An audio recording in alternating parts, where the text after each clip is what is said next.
Hello, boys and girls. Welcome to another edition of Ask Guillem. Actually, I've been a little bit away, a little bit busy, because I had to finish the Maradona book, which I did finish 3 days ago. Well, the writing is finished. I've overdone it a little bit, so I'm going to have to cut a bit. But now there is an editing process that takes weeks, and it gets published at the end of June, beginning of July. But the interesting and exciting news for me anyway is that every 3 days I'm getting the confirmation of a new edition, a new translation. So it's going to be in Italy, Spain, Britain, Slovenia, Poland, and I think a couple more. But this is before we even had a cover for the book. We're deciding on one now. So this Ask Guillem is going to be a little bit of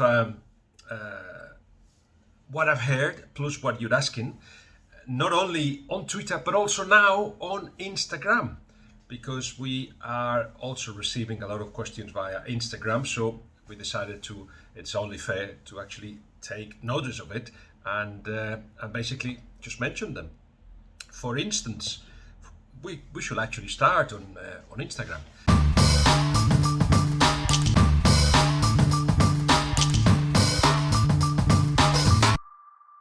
Alipas Shabadi says, is Messi staying? And there are so many questions. Ran Abshishek as well is asking loads of questions on Messi, both on Instagram and also on Twitter. So if you bear with me, I'll mention, for instance, MUFC Red Devil says percentage that Messi will be a Barcelona player next season.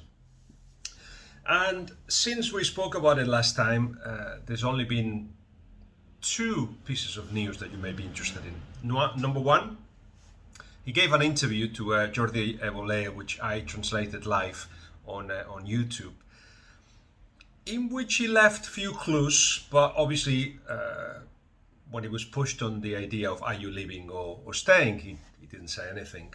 But one of the things he said was that if he goes, he'd like to come back in some kind of role. I imagine he's thinking ambassador or director of football. That's another thing he said, that I had been told by his family that he was thinking perhaps coaching kids. It's something that attracted him, but that was a couple of years ago for the last edition of the Messi book, which, by the way, will be updated in the summer, I think, but more on that later. Not today, later. Next month or whatever, when I have it confirmed. Right. So what else did he say? He implied that he wanted to leave, that he had made his decision, that he would do exactly the same, more or less, if the same situation took place. Now the president is gone. A president, he said, that lied to him many times. That's Bartomeu. And on the 24th of January, if there are elections in Barcelona, because the pandemic may stop that, but if there are, and it looks like quite likely it will be, basically he'll have to deal with another chairman. Or let me put it a different way: the chairman will have to convince him to change his mind, because I'm convinced that right now what he's thinking is of leaving. Either City or PSG will be the favourite options, and they will have to convince him to change his mind. There are different ways of doing it, of course. You put in front of him a plan and a strategy, but you cannot say to him, look, Neymar will come and Mbappe will come and Haaland will come, because that is not possible. They haven't got the finances for it. So it's more like, would you like to play and help the development of Ansu Fati and Pedri and Trincao and Araujo, and you become the leader of that young group, and you help them make competitive. Doesn't guarantee huge successes, I don't think, not in Europe anyway. That's the thing that I think he would like to have a go at the Champions League before at some point retires in maybe a couple of years. He's 33 now. So with all that in mind, we're going to have to see the elections. There's people asking about the elections as well. Wayarks KTZ says, you thoughts on Victor Font's project, and do you think he stands a chance against Laporta? Let see if anybody else, but basically that gives me an opportunity to talk about the elections. There were pre-candidates and now there are candidates. Since the 11th, Monday, there were 4 candidates that presented enough signatures for them to become, the real campaign to become candidates to become the chairman of Barcelona. With 10,000, which is about 8,000 more signatures that were needed, Laporta is the clear favorite. 4,000 and something, that was Victor Font, that was the signatures that he presented. And then Emilio Rousseau and Toni Freixa are the other ones.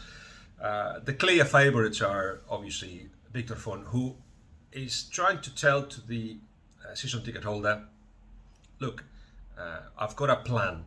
This is the plan, and he's given a lot of details of the plan, and a plan that goes via Xavi Hernandez becoming the general manager, perhaps with Koeman as a manager still, with Jordi Cruyff as well present, but both Xavi and Jordi Cruyff have said, well, don't get us involved. What Victor Font is saying is not that I've got something signed with them, is that if we become he becomes the chairman and his project is the one that wins, they will tell them, both of them, be part of this project. In the case of Xavi, he's been involved from a long time of what he wants to do with the team, what he wants to do with the infrastructure and the structure of the sporting structure of the club, in which he will be the general manager, but at some point the coach as well. He could name himself if he decides that Koeman is not the man to be in charge. What I'm saying is, there's a plan, a sporting plan, and a financial plan as well. Victor Font says Barcelona requires a shock to the system with a lot of reduction of costs to be able to adapt to whatever income is coming in, which has been reduced drastically by 400 million euros. So that's Victor Font. Laporta, who I think will win the elections. Number one, in terms of Messi, he thinks he can convince Messi to stay, but if not, it will be obviously 100 million euros that will become available for the club to use it in a different way. But in any case, he knows of the financial difficulties, and he knows they're going to have to, stretch the belt, put the belt on tighter, because it's the only way to come out of this situation. It doesn't have to do only with the pandemic. We spoke about it many times. It's got to do with a terrible financial situation and a terrible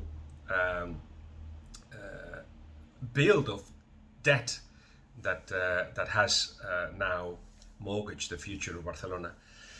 But what Laporta hasn't done is give much detail about what he wants to do, because he feels he doesn't have to. He feels that he's going to win from the beginning. The recognition percentage of fans that recognized him compared to the others the difference was huge. He doesn't need to actually go there and sell anything. And in fact, he was saying, I won't get names involved of directors of football, and he's contact 3 that are very, very well known in football. I will mention players like Emilio Rousseau and Minguella, who will be a kind of one of the directors of the club, historic agent who thinks that can convince Haaland to come to Barcelona. And we'll have to see, obviously, what that means. That there's been contact with Haaland's people and his agent, Mino Raiola, and he knows what Haaland requires. I don't think it means that Haaland will come to Barcelona. But you can say Haaland could be one of the names which will attract some season ticket holders. But as I say, Laporta doesn't need to do that. And it's interesting because when he first came into the scene, 2003-04, basically he did use names and agents to help him get to become the chairman. How? Well, Beckham, as you all know, many may know this story, but Beckham had agreed everything with Real Madrid, but Laporta used Pini Sahabi, the agent, to convince Manchester United to put a note that said that Barcelona had agreed terms with Manchester United for Beckham, when Beckham was already agreed with Real Madrid. In exchange, the agent said you have to take Rustu, the goalkeeper, who is one of my clients, with you, which Barcelona eventually did. So that kind of changed a little bit the tone of the elections. They became very much the stars of that campaign, with Johan Cruyff backing Laporta, and that mixture of maybe Beckham or a big player eventually was Ronaldinho, and of course Johan Cruyff behind is what made it all very attractive. Young directors, etc. Now he's using the success of a trio of triple crown that he got in one season, plus 2 Champions League, and thinking of the past in such a dire straight situation, such a complicated situation. It's always good in the mind of the fans to have a reference, and Laporta is a reference. That's why he's become the favorite. So we'll see what happens on the 24th, but that's the answer to that. Let's go with more questions from Instagram. Is Ramos leaving Real Madrid? From Alifa Shavadi as well. There are again many others that ask about Sergio Ramos. The situation is clear. Sergio Ramos wants a 2-year deal and to stay in the same wages, 12 million euros net. Real Madrid are saying only 1 year, and you have to reduce 10% of your wages, because that's what everybody's going to get reduced. One individually, there will be conversations with all the players, and they will try to convince them somehow to reduce that 10% to be paid later on, or just being reduced, and that's it. Sergio Ramos doesn't like that. It's perhaps his last big contract. There's been stories out there put by who knows whom about PSG being interested in him. No chance. And basically saying he's got no offers and he wants to stay at Real Madrid, but he wants to stay in those terms. They will find a solution. But right now they're playing that game in which it looks like they actually, there's a good cop and bad cop at Real Madrid. Jose Angel Sanchez, the CEO, being the bad cop. The line out there is that he doesn't want Sergio Ramos to stay on. Florentino Perez is the good cop, saying, no, he has to stay, but is under these conditions. I know that for many years, Florentino Perez has tried to get rid of not only Cristiano, but Sergio Ramos. Now he realizes he cannot do that. When he lost Cristiano Ronaldo, he needed Sergio Ramos to lead the project. He needed him as well to convince the players to get a percentage of the wages. They already done that. I think it was around, was it March, something like that, May, more like May, April. Or to be honest, I'm so mixed up with the dates these days. But Real Madrid very earlier on, it must have been May or June. They agreed to reduce the wages a percentage that was agreed collectively. Now Sergio Ramos doesn't want to lead that, and it's going to have to be individual conversations with the players, because Ramos is in this battle with the club for his contract. I think he will stay. That's what I'm trying to get to. 24, Axi Khan says, your all-time favorite player? It has to be Messi. Not only because what he's done so consistently. I've been part of, as a witness. I've been seeing all these years what he's done, and he's done it, in the big stages, and he's done it for so long. And also he's developed into something else. He was a goal-scoring machine. Now he has a bigger picture in his head. All that, plus obviously I will always be thankful to be the only authorized biographer of Leo Messi, the book out there, which I think I'll try to update soon. It's the only authorized book that is, and that's because the Messi family allowed me to call it that. It was their decision, so I'll always have to be thankful for that. Why does Alaba want to leave Bayern? Is David Hood 5 also on Instagram is asking, and basically they didn't reach an agreement on wages. Fine, that's okay. Bayern Munich do things one way. Alaba, whose agent is Pini Sahabi as well, is basically saying, well, fine, I'll try something else. Right now, one other story that's coming out from Real Madrid, and I think that comes from the club, is that Alaba could be signed by Real Madrid on a free, of course, and it's never on a free, because yes, the contract finishes, but you have to pay a sign-on fee In the case of Messi, for instance, in the summer, it could be 40 million. In the case of Alaba, it could be 15, 20 million. It's the commission, but also a sign-on fee that you have to add to the wages. Did I finish with Messi, by the way? Will Messi stay? I'll go back to it in a minute. But the story coming from Real Madrid is that Real Madrid have got an agreement with Alaba and that he will go to Real Madrid. It's possible. Maybe he'll go. He's got no agreement. Right now, at this stage, there are 7 teams in Europe that want him. He can play as a centre-back, he can play left-back, he can play in the middle. He's a top player.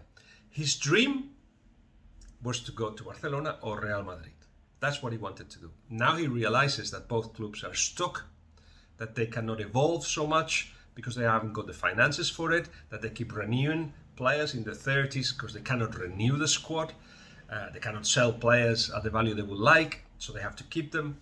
So it's become a little bit less attractive proposition, but he has not decided. So the story that Real Madrid has got him at the moment is false. Let's see what happens in the future. The last one I'll take from, well, that's 2 because they are personal. Rims22 saying, how many languages do you speak?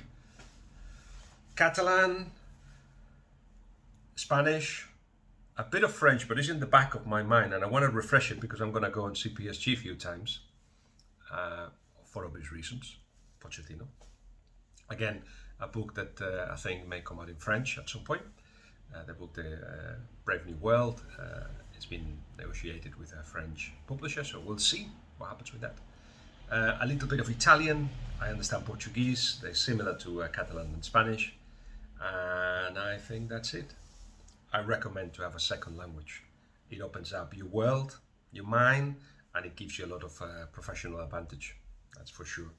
And Icebeat says, are you ever going to do your homely updates of what you've been up to?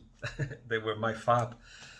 It's just that I haven't been up to much recently because obviously I had to finish the book and that's required so many minutes. Oh, it's a phone going there. Just wait. I'm back. So I haven't been up to much. I've been mostly, especially obviously the pandemic stops you traveling. I did a lot of traveling with Champions League for CBS, and that was really exciting. I went to Paris for PSG, RB Leipzig. I went to Inter Milan, Real Madrid, and that day is when Maradona died. So I ended up not going to Naples.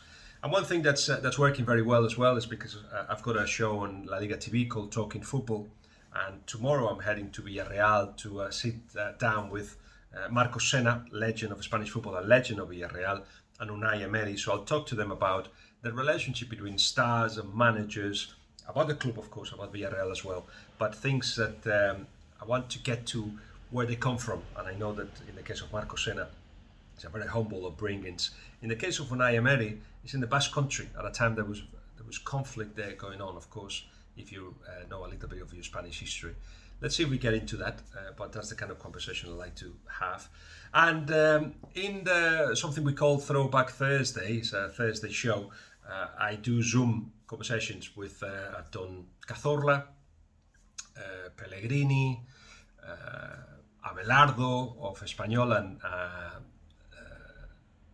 Pandiani as well, etc. So it's been a good opportunity to talk via Zoom with some of those guys, and always a pleasure to do that with them.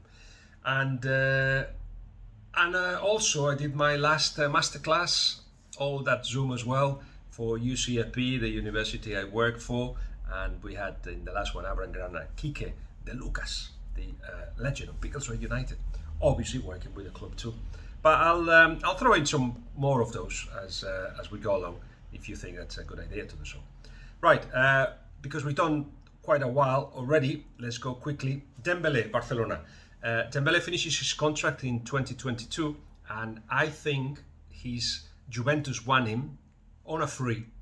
If he doesn't renew his contract with Barcelona and he's not happy to do so at the moment, Juventus favourite to get him. That's Ousmane Dembele, Barcelona player. What do you think about Pochettino's appointment at PSG? Sorry, that question was from Alexander Chako about Dembele. Islam Chakaev says, what do you think about Pochettino's appointment at PSG? We'll talk more about that, but I'm happy that he's back into the thick of things at a club like PSG. I've been watching the games, they need work, surprisingly, because Tuchel is a very good manager, but they need work. And they need work to go into the Pochettino direction. As I say, more on that later. Pablo says about Harry Winks' situation. Let's finish with that one.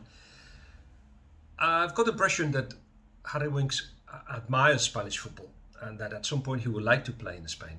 I also have the impression that even though he's been playing the last couple of games, Jose Mourinho doesn't consider him an essential part of the team. And I think he will play a little bit more than has been playing, but with the idea of selling him in the summer. Valencia has made 2 approaches to Spurs, both of them with the idea of taking him on a loan. I believe that they will pay their wages as well, but both of them have been rejected so far. Valencia do not think that they're going to be able to get the player. And Spurs are saying, we're not getting rid of him. He is here to stay for now. They probably think the market next summer will be better. And if he's got to go, I've got the impression he will look in Spain as a possibility. Obviously, players and youngsters like Harry Winks in their mid-20s were brought up with Spanish football, been successful with the national side, with the Champions League, with the Iniestas, Messis, and so on. And he does look like a Spanish shape midfielder, doesn't he? So I would love to see him in La Liga. I know that Sevilla looked into it, Villarreal looked into it. Valencia were happy to propose a loan, but it looks very, very unlikely at the moment. Anyway, that's it for now. I'll leave it here, but there is so much more I would like to have talked about, but we left it long enough, and now I'll leave it for next week. So I hope to be in touch with you, see you, hear you, read you. Remember, there are new episodes coming of the Pure Football Podcast. The last one has been with Cesc Fabregas. I really enjoyed that one. Really enjoyed that one. I really like Cesc.